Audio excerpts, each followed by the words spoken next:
Salut mes amis et mes abonnés, j'espère que vous allez bien, j'espère que vous passez de bonnes vacances. Aujourd'hui dans cette vidéo, on a parlé sur la biologie des protozoaires. Et c'est quoi l'appareil de locomotion et nous apprendre comment les parasites se déplacent. On a commencé. Parmi la recherche de nourriture d'un abri et d'un nouvel habitat, d'un partenaire sexuel, on en trouve trois types.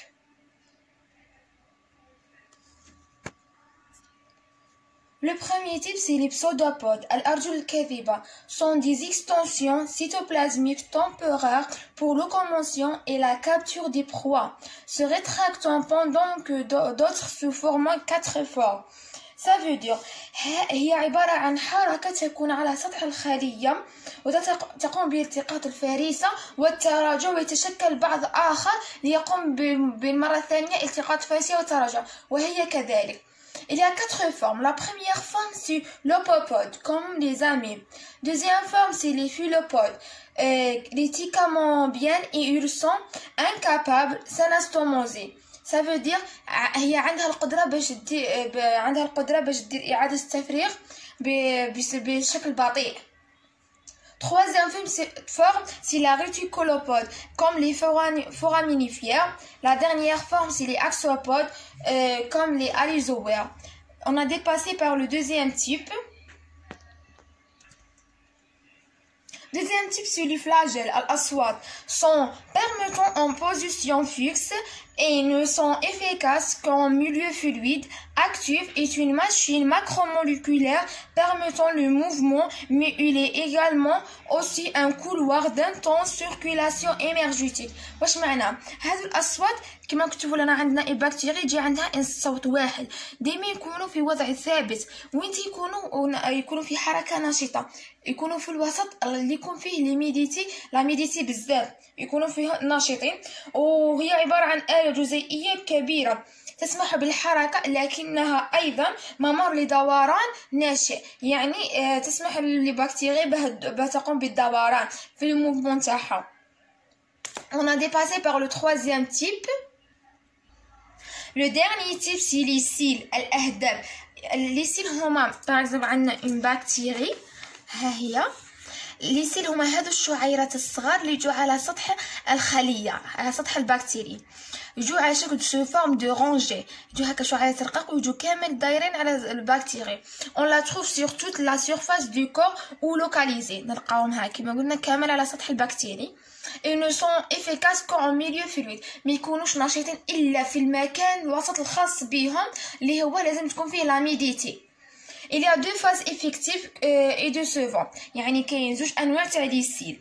سيل بيكو entrant les aliments vers la bouche، هذو لي سيل بيكو يقوم بادخال لي زاليمون المكونات عن طريق الفم. et les سيل سوماتيك كيما لي ايبوتريش، هذو واش يديروا؟ يدخلوا لي زاليمون تاعهم عن طريق واحد الباليات يجوا كيما لي ستوما.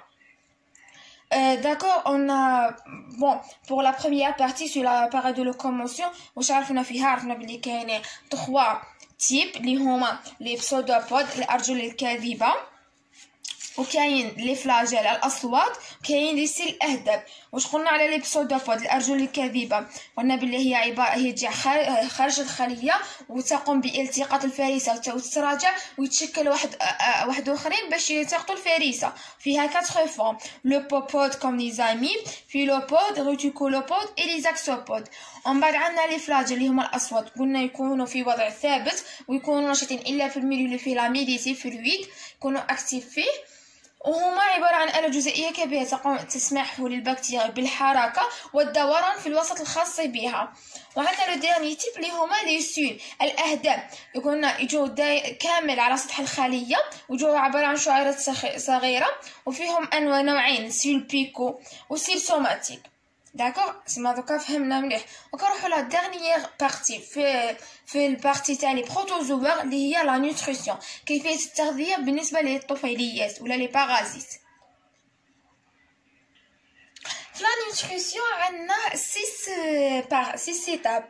La première étape c'est la prise de nourriture. يعني كيف طريقة التغذية. On trouve quelques sporophytes qui vont directement absorber les compositions traverses de leur paroi, le système nutritionnel des gernis et les autres holozoïques. Ils sont nourriture solide par prédaction ou filtration au pillage. واش معناها؟ عندنا حنا نوعين تاع النغوت، عندنا لي سبوروفيت وعندنا لي اولوزويك. طريقه تاع لي سبوروفيت وشنو نديرو وكيفاش الطريقه تاعهم لا نوغوتور تاعهم. لي سبوروفيت هما شي عندهم كي تساقط المركبات على الجدار تاع الخليه تاعهم، النظام الغذائي تاعهم يتدهور، ما يكونش نظام غذائي جيد. بعكس لي اولوزويك عندها نظام غذائي صلب، يعني عندها 3 طرق تاع نظام غذائي. هي لا بريداسيون اللي هي الافتراس كيما لي باراماسي. دوزيام تيب هي لا فلتراسيون الترشيح. لو ديرني تيب هو البيجاج الاصطياد.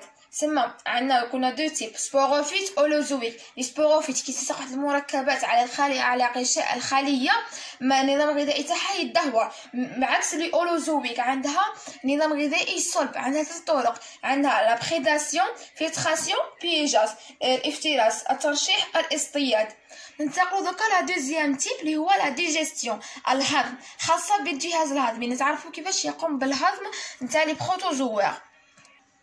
في هاد لا دوزيام تيب راح نتعرفوا على طريقه الهضم تاع البروتوزوا.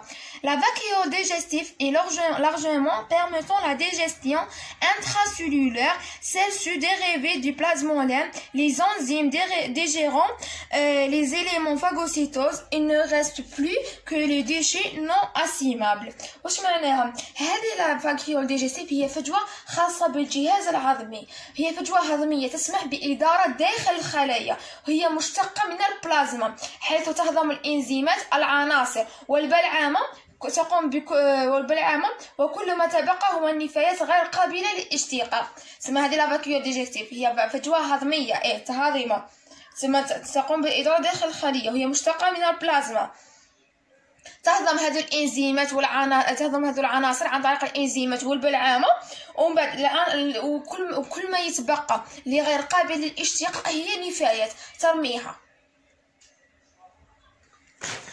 ننتقلوا دوكا لو تخوازيام تيب سي لا ايجيستيون يعني التفريغ. هذيك لا فاكيول اليمونتير دوكا راهي كانت فاكيول اليمونتير هي اللي تبقى منها النفايات تاع لا فاكيول ديجيستيف اللي قامت بهضم العناصر بالانزيمات والبلعومه. تقوم كيفاش تفرغ دوك النفايات؟ لا فاكيول اليمونتير entre contact avec la plasmolème et les déchets sont évacués par exocytose. يعني عندها طريقتين للتفريغ، عن طريق لي سيل عندها لو ميم بوين، يعني هذوك الشعيرات هما اللي يخرجوا منهم النفايات، وعندنا لي زاميب ديفيرون بوين، يعني غير ماشي في لي زاميب ماشي غير من لي سيل يخرجوا، يقدروا يخرجوا من اي نقطه موجوده في لي زاميب. دوكا ننتقلوا لا 4 تيب اللي هي لا ريسبيراسيون اي لا سيركولاسيون التنفس والدوره الدمويه. لا ماجوريتي دي بروتوزوار اي ايروبي et n'ont pas d'organisme spécialisé pour la respiration. Il y a une diffusion d'oxygène par la paroi cellulaire et les anaérobies sont indépendants de l'oxygène. واش معناها؟ هادو الأغلبية تاع لي بروتوزوار تاع الطفيليات يكونوا هوائية. هذو الهوائيه ما عندهمش عضيات متخصصه في التنفس، لا بها كاين هناك انتشار على جدار الخليه. بالعكس وعكس اللاهوائيه عندها عضيات متخصصه ما عندهاش علاقه بالاكسجين كامل. ننتقل دوكا لو 5 تيب اللي هي ليكستراكسيون اي اوزموريغولاسيون، هي افراز والتنظيم الناضج. سي دو فونكسيون sont liés les paramètres à 2 extrémités cytosome vacuole digestif. يعني هذه افراز والتنظيم هي عباره عن طريقتين يقومون بالافراز عن طريق لي فاكيول ديجستيف، هي فجوه تلايم كامل الصوالح اللي حابه تفرزهم وتنظمهم. ننتقلوا دوكا لاخر عنصر اللي هي لا ريبرودكسيون، التكاثر. في لا ريبرودكسيون عندنا دو تيب، ريبرودكسيون اسكسيي التكاثر اللاجنسي، ريبرودكسيون سيكسيي. راح نبداو نتعرفوا على لو بروميي تيب اللي هي لا مولتيبليكاسيون اسكسيي التكاثر اللاجنسي. سي ان ميليو ديفافورابل ان سول بارون، يعني عندهم ان كروموزوم. D'accord. عندنا فيها دو بارتي. عندنا لو بروميير بارتي سي لا فيزيون بينير يعني الانقسام الثنائي.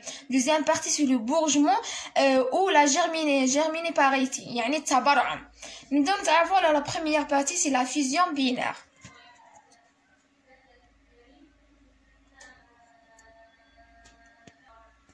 La fusion binaire, la cellule divisée en deux, c'est le type plus courant, non orienté. يعني عندنا شوفوا عندنا لا سولول تاعنا ها هي تنقسم لنا لزوج. عندنا بساطه ثلاث طرق تاع الانقسام. عندنا نو اورينتي يعني كما لي زامي ما عندهاش شكل معين باش تنقسم فيه، ما نقدرش نعرفوا اسكو افقيه ولا مستقيمه ولا كيفاه. عندنا لونجيتودينال يعني كما لي فلاج لازم تنقسم هكا افقيه في النص. عندنا ترانسفيرسال كما لي باراميسي. عندنا باغ اكزومبل ها هي اون سولول لازم تنقسم هنا افقيه او تنقسم هكا في النصف وتمد لنا دو سولول فيه. هذه هي لا فيزيون بينير. اي لو بورجمون او لا جيرميني باريتي هي التبرعم. واش عندنا اون سولول ومن بعد يتشكل لنا واحد العنصر هكا صغير هذا اسموه البرعم، كما عندنا في الشجره برعم. هذا هو برعم. مع داك البرعم يبدا يكبر ينقسم على هذه الخليه يولي عندنا زوج. من بعد تصيروا اون ديفيزيون، من بعد مور لا ديفيزيون يكبر يولي عندنا باراميسيان في، ولا عندنا دو باراميسيان في. نبداو. C'est une fusion binaire ingiable surface cellulaire. يعني هي انقسام بصح ماهوش ثنائي، بالعكس يحدث هنايا انقسام ثنائي يحدث داخل الخليه، صح هذا لا يحدث على سطح الخليه. Deuxième cytoplasme appelé bourgement endogène. يعني هذا لو سيتوبلازم اللي خرج منه سموه بورجمون برعم. عندنا 3 تيب. عندنا شيزوغامي، سبوزوزوير، ايفوراميبيير. هذوما لي تيب اللي يخرجوا لنا من هذاك لو بورجمون. صافي فهمنا. لا ريبرودكسيون اسكسيي يكون ديفافورابل يكون فيها ان سول بارو يعني ان كروموزوم. عندنا دو. عندنا لا فيزيون بينير تنقسم على اثنين. عندنا فيها ثلاثه لا سيلي تنقسم على اثنين. عندنا فيها ثلاثه. عندنا نو اورينتي كما لي زاميب ما عندهاش شكل معين. عندنا لونجيتودينال كما لي فلاجات تنقسم هكا افقيه في الوسط. عندنا ترانسفيرسال تنقسم عرضيه تعطينا دو في كما لي باراميسي. في لو بورجمون لا تكون على سطح الخليه يتشكل لنا برعم. بعد داك البرعم يبدا يكبر بشويه ينقسم على الخليه ويمد لنا دو سيلول في اسمهم لي باراميسيان في. دوكا راح نتعرفوا على لا ريبرودكسيون سيكسيي اللي هي التكاثر الجنسي. هو فافورابل لي سيلول كوم لي غاميت qui s'uniront en donnant un œuf zygote. Ce dernier est semblable morphologiquement aux parents mais génétiquement unique et assurer une variabilité génétique de la population et donc augmenter la résistance de l'espèce aux conditions du milieu. Ça veut dire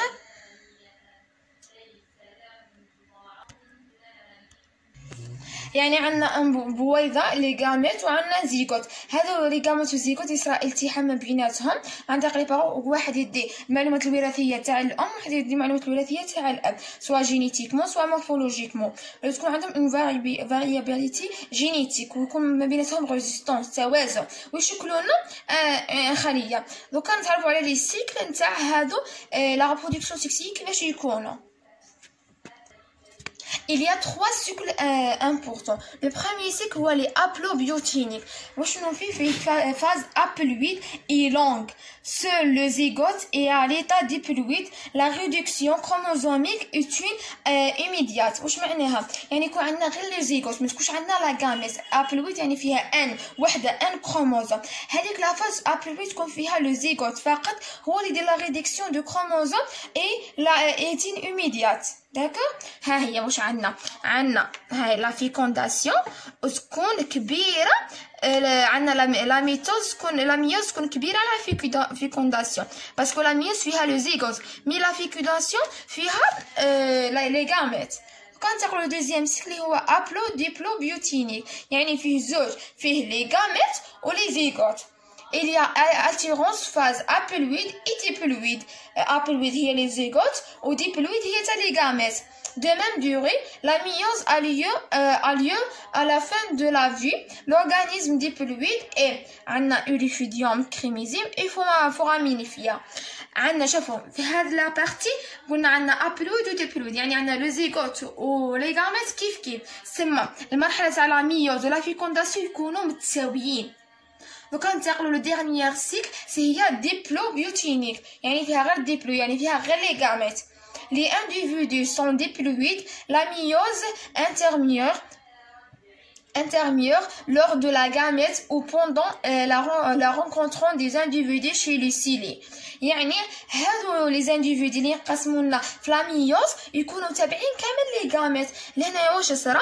ها هي لا ميوز هي اللي كانت كبيره عكس لي فيكونداسيون كانت صغيره. زعما واش نستنتجوا بلي ابلويد هي يعني عندنا زيغوت يعني يكون لا ميوز كبيره على الفيكونداسيون، وعندنا كي نقولوا ديبلويد يعني عندنا اون غاميت. كي نقولوا ابلو ديبلويد يعني عندنا لا زيغوت et la gamète، عندنا لي دو بارون. داكور، عندنا هذه اف معناها فيكونداسيون، ام سي لا ميوز، ابلو يعني ان كروموزوم وديبلو يعني دوزان كروموزوم. دوكا نديرو خلاصه صغيره واش عرفنا كامل.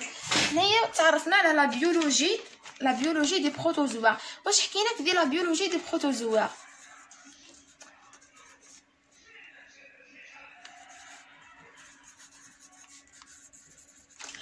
هنا في لا بيولوجي ديال لي بروتوزوا قلنا بلي عندنا 3 تيب اللي هما لي بسودوبود الارجل الكاذبه، لي فلاجيل اي لي سيل. ومن بعد حكينا على لا نيتروسيون طريقه التغذيه تاع هادو لي بروتوزوا. حكينا كاين عندنا 6 طرق. عندنا لا بريز دو نوريتور فيها لي سبوروفيت لي اولوزويك. قلنا لي سبوروفيت كي تلقى شي حاجه على الجدار تاع الجدار تاعهم اي مركب يلصق يصرى النظام الغذائي تاعهم يتدهور، عكس لي اولوزويك عندها 3 طرق. عندها الافتراس، الترشيح والاصطياد. بصح ومن بعد تعرفنا على ديجيستيون الهضم، هذيك لا فاكيول ديجيستيف كيفاش تقوم بالهضم بعد ترمي ديك النفايات. ما تعرفنا على الايجيستيون، ايجيستيون هي التفريغ، هذيك لا فاكيول اللي دارت الهضم كامل بعد دارت التفريغ. هذاك التفريغ عن طريق ماذا يتفرغ باش يخرج خارج الخليه؟ سواء لي سيل سواء لي زاميب. ومن بعد عرفنا طريقه التنفس والدوره الدمويه. عرفنا بلي لا بليبار تاع لي بروتوزوا هما ايروبي هوائيه وما عندهم بصح ما عندهمش عضيات متخصصه في التنفس. وعندنا لي زانايروبي انديبوندون دو لوكسيجين، خاطيهم لوكسيجين. وتعرفنا على ليكستريكسيون اي الاوزموريغيلاسيون يعني الافراز والتنظيم. هذاك الافراز والتنظيم يكون عن طريق لا فاكيول ديجيستيف في دو فونكسيون دو باراميسي. وتعرفنا على لا ريبرودكسيون هي التكاثر. قلنا فيها دو تيب، ريبرودكسيون اسكسيي التكاثر اللاجنسي، ريبرودكسيون سكسيي. لا ريبرودكسيون اسكسيي قلنا عندنا سا ميليو ديفافورابل اي ان سول بارون، يعني عندنا ان كروموزوم. فيها دو تيب، فيها فيزيون بينير انقسام ثنائي، وفيها لو بورجمون التبرعم. وتعرفنا على لا ديرنيير ريبرودكسيون سي لا ريبرودكسيون سكسيي التكاثر الجنسي. قلنا فيها دو بارون تكون فافورابل، فيها لي غاميت وفيها النوف هو لي زيغوت. عندنا ابلو يعني فيها لو زيغوت فقط، وعندنا ابلو ديبلو فيها لو دو بارون لي زيغوت اي لي غاميت، وديبلو فيها غير لي غاميت. ان شاء الله وهنا نكونوا كملنا لا بارتي كامل تاع لي بروتوزوا. ومازال لنا اون بارتي في الزولوجي هي لا ميتازوا، بارتي شويه طويله على هذه. ان شاء الله يكون عجبكم الفيديو وتكون لحقتكم المعلومه واضحه. وهذا لو ريزيمي كامل تلقاوه في لاباج فيسبوك، تكون نحط لكم اللين تاعها في لاباج دو ديسكريبسيون. ما تنساوش ديروا ابوني وتبارطاجوا مع لي زامي تاعكم باش يستفادوا. ولا كون حابين نزيد نعرفكم على كاش حاجه ولا ندير لكم على كاش موديل ما كوش فاهمينه ولا اكزامان ولا كاش عفسه ولا، خلولي في لي كومونتير. والسلام عليكم.